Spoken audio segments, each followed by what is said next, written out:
Assalamualaikum warahmatullahi wabarakatuh. Kita bertemu kembali masih menyambut kurikulum merdeka di tahun pelajaran baru. Kali ini kita akan sama-sama belajar tentang modul ajar. Modul ajar itu sendiri diartikan sebagai salah satu jenis perangkat ajar.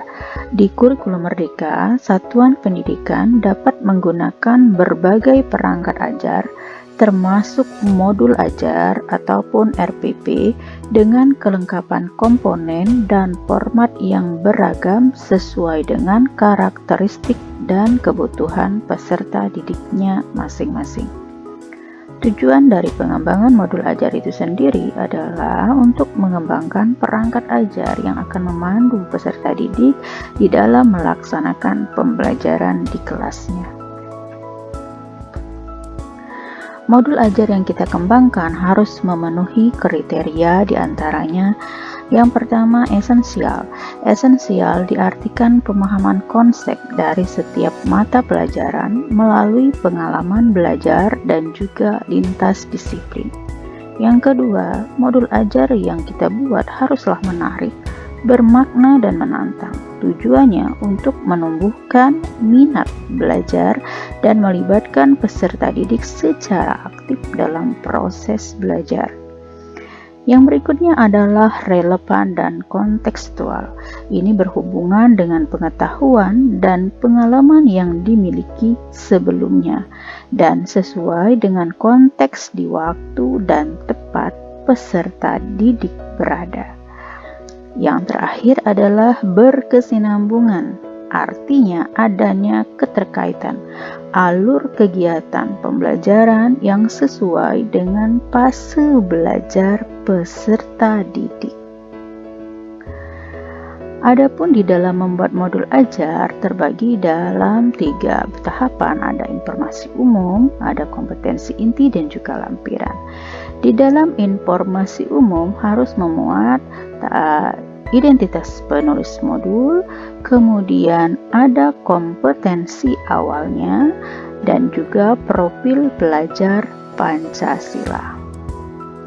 Berikutnya juga ada sarana dan prasarana, target peserta didik, kemudian yang terakhir model pembelajaran yang dipergunakan.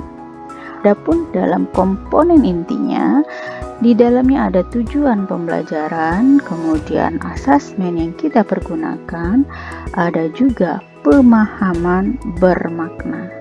Masih di dalam komponen inti, ada pertanyaan pemantik dan kegiatan pembelajaran, kemudian refleksi pendidik dan peserta didik.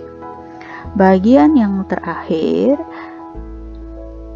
atau bagian lampiran adalah yang pertama adanya lembar kerja peserta didik atau biasa disingkat LKPD, kemudian ada pengayaan dan remedial, ada bahan bacaan pendidik dan peserta didik, ada glosarium atau daftar alfabet istilah suatu ranah pengetahuan atau yang istilah-istilah yang kita pergunakan di dalam modul ajar ini, dan yang terakhir adalah daftar pustaka.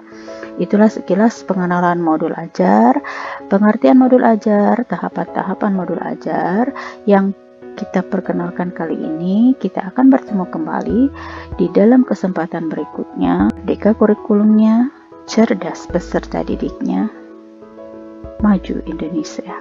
Wassalamualaikum warahmatullahi wabarakatuh.